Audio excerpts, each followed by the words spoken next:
ক্ষুদ্র খামারিরা, প্রান্তিক খামারিরা এবং কেউ কেউ নিজ উদ্যোগে নিজ বাড়িতে সারাটি বছর এই কুরবানির পশু গরু তারা খুব যত্ন সহকারে মায়া করে এই পশুগুলি কিন্তু তারা লালন পালন করে, যে কুরবানির হাটে তারা বিক্রি করবে। সেই বিক্রেতাদের এবং ক্রেতাদের সুবিধার্থে যাতে কোনো ধরনের অসুবিধা না হয়, আমরা সশরীরে আমাদের প্রাণী সম্পদ মন্ত্রণালয়ের পক্ষ থেকে আমাদের অধিদপ্তরের ডিজি এখানে উপস্থিত রয়েছেন, কর্মকর্তাবৃন্দ উপস্থিত রয়েছেন। আপনারা পাশেই দেখলেন যে আমাদের একটি মেডিকেল সেন্টার রয়েছে। যদি কোনো গবাদি পশু অসুস্থ হয় বা রোগ থাকে, সেইগুলিকে তাৎক্ষণিক ট্রিটমেন্ট দেওয়া হয়।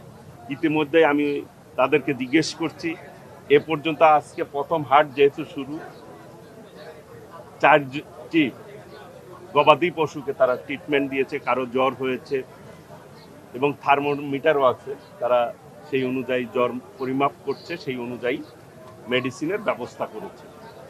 আমরা আমাদের জায়গা থেকে সার্বিক প্রস্তুতি রাখছি যাতে করে এই হাটে ক্রেতা এবং বিক্রেতা উভয়ই যাতে সেবা পায়, সুবিধা পায়, সেই ব্যাপারে দেখভাল করছি। বিশেষ করে আমি সকলকে অনুরোধ করব, আমাদের কিন্তু এবার মজুদ পর্যাপ্ত পরিমাণে রয়েছে।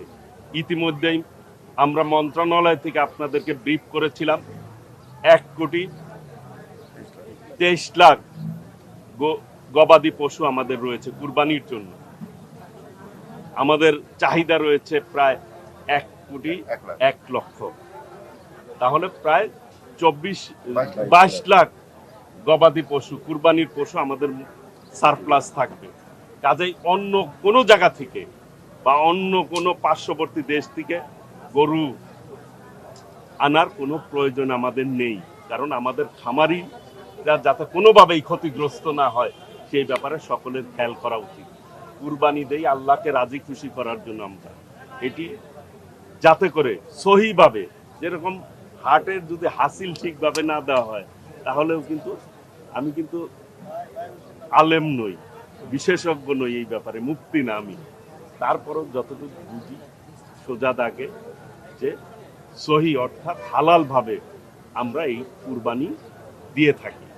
কাজেই আমাদের ক্রেতাদেরকেও সচেতন থাকতে হবে এই ব্যাপারে, যে পশু আমি কোত্থেকে ক্রয় করছি, কোন পশুটি ক্রয় করছি আমি জানি না, তবে আমার মাঝে মধ্যে প্রশ্ন জাগে যে চোরাই পথে যে গরুগুলি আসে সেইগুলি আদৌ কুরবানি দেওয়া সঠিক হবে কিনা, এটা মুফতিরা ভালো বলতে পারবে, কিন্তু আমার নিজের ব্যক্তিগতভাবে উপলব্ধি থেকে বলছি এই ব্যাপারে আমাদের সচেতন থাকা উচিত।